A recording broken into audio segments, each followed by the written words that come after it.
Their coach said he was surprised that your team played as much zone as you did. What led to that?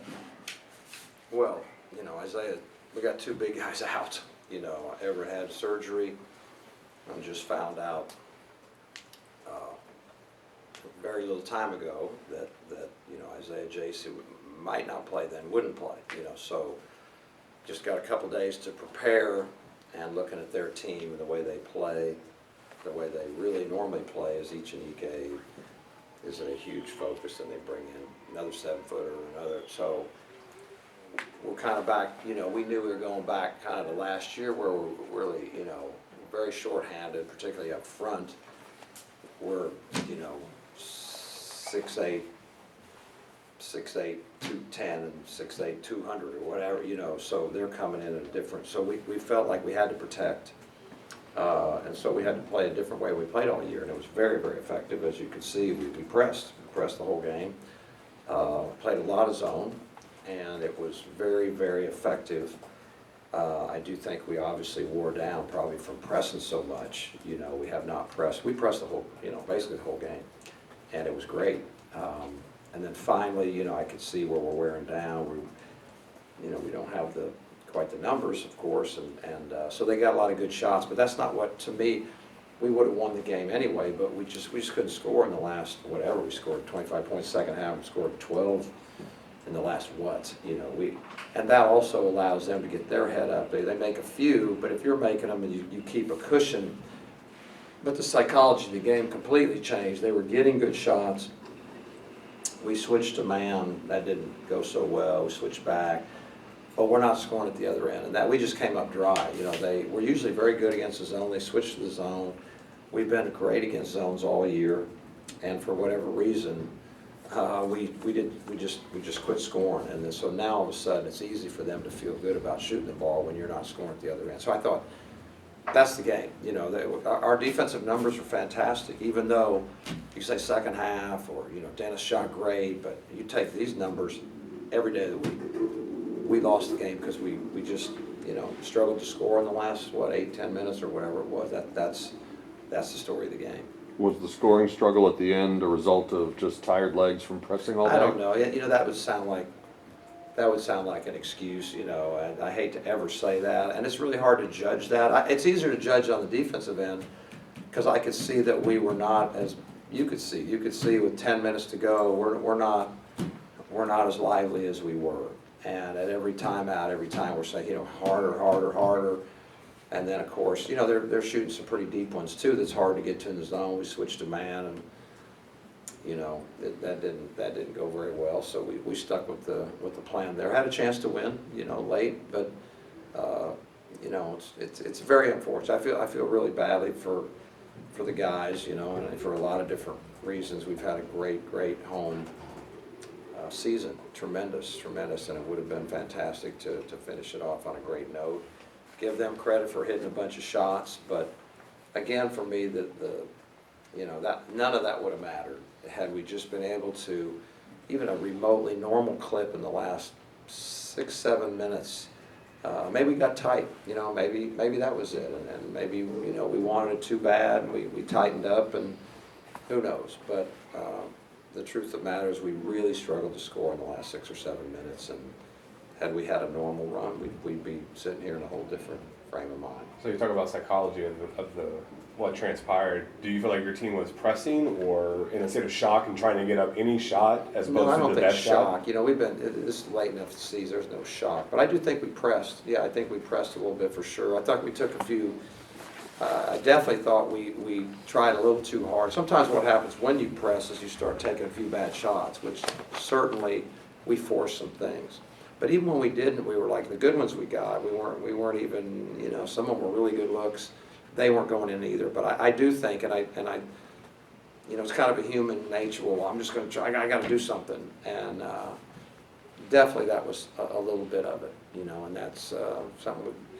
Hopefully we learn from, hopefully, over the course of remaining season, moving forward with these guys, you got to learn those. You got to feel that poise. We talked about, really, one of the biggest things we talked about before the game was really keeping your poise throughout the game. There's going to be runs, You know, I know Wichita, you know, played them for years and years, way back, and, you know, they're gonna change the game when they're behind, they're gonna press, and they're in a zone, and so the game, you know, there's a lot of games within a game, and you just have to keep your poise, and we did in the sense of turnovers, we didn't ever turn it over, very proud of that, never turned the ball over, but couldn't get a shot to go, and when we needed to, and defensive numbers plenty good, our press was great, our zone was great for 2 minutes, maybe 30 minutes, and then I do feel like we wore down, but that sounds like an excuse, and you know, had we had a few more bodies, then maybe not so much, but that was what we took the floor with, that was our game plan.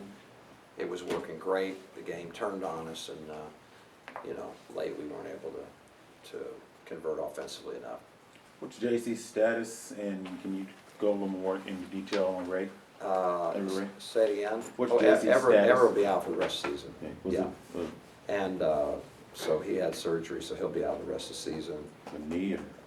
Yes, Okay. yes. And Isaiah JC hopefully will be back any minute, I hope.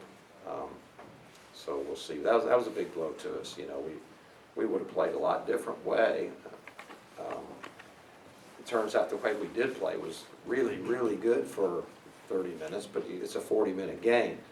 We would have played much differently had he been there, so it would have been interesting to see. But you know what? He wasn't there. We had a game plan to try to you know, use what we had for this game, and almost pulled it off. It's so disappointing because we really had a chance to do it, and I'm just, you know, I feel for all the guys. You've spoken after some games this year about teams, including yours, that are shot-making teams, and occasionally you'll have a bad day where the shots just aren't falling.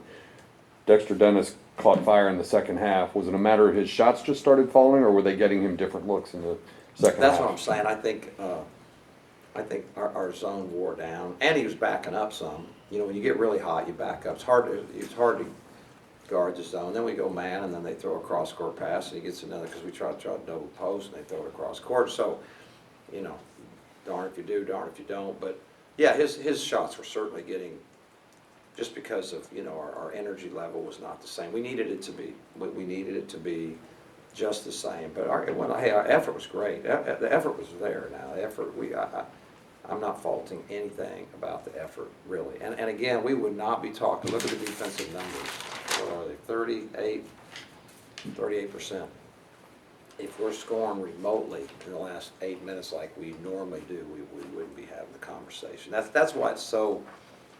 I know how bad they wanted to win. I know how our guys wanted to finish this off, you know, on a positive note at home. We've had a great home stretch, and you know, really, literally one more made field goal, right? One more made field goal would have changed the whole outcome. When you're regrouping after a game like today, is it better to go on the road? I don't know. Probably not. The road's never really. Is it really? Can you ever say that? Man, I'm glad we're going on the road. I don't know. But I know that college athletics and you know, professional athletics, high level athletics is always a character test anyway. It just always is, you know. And it was pointed out to me after coaching for years and years and years, hadn't figured out that half the teams lose every single night in the country. Half the teams that play in the whole country lose every night. You think about that, like, that's a lot of adversity now every night. So everybody is coming off. Half the teams are coming off licking their wounds, and then there's some that it's 2 in a row, and all that goes in that. So it's a character marathon. It really is. It's a test of so many things. So many things. Your mental fortitude, your emotional toughness, physical toughness, of course, your confidence, no matter what happened the day before, no matter what happened the play before. It's a great test. That's why it's a great game. You know, it's about the hard. It's so hard, and it's going to be so hard to regroup and go on the road for the next game after a very disappointing loss. And yet, that's what we have to do. That's it. That's what this is all about, sports. And that's our challenge every day. every day. Based off what you saw tonight, do you see the small ball lineup being advantageous for your team moving forward as you go through the conference tournament?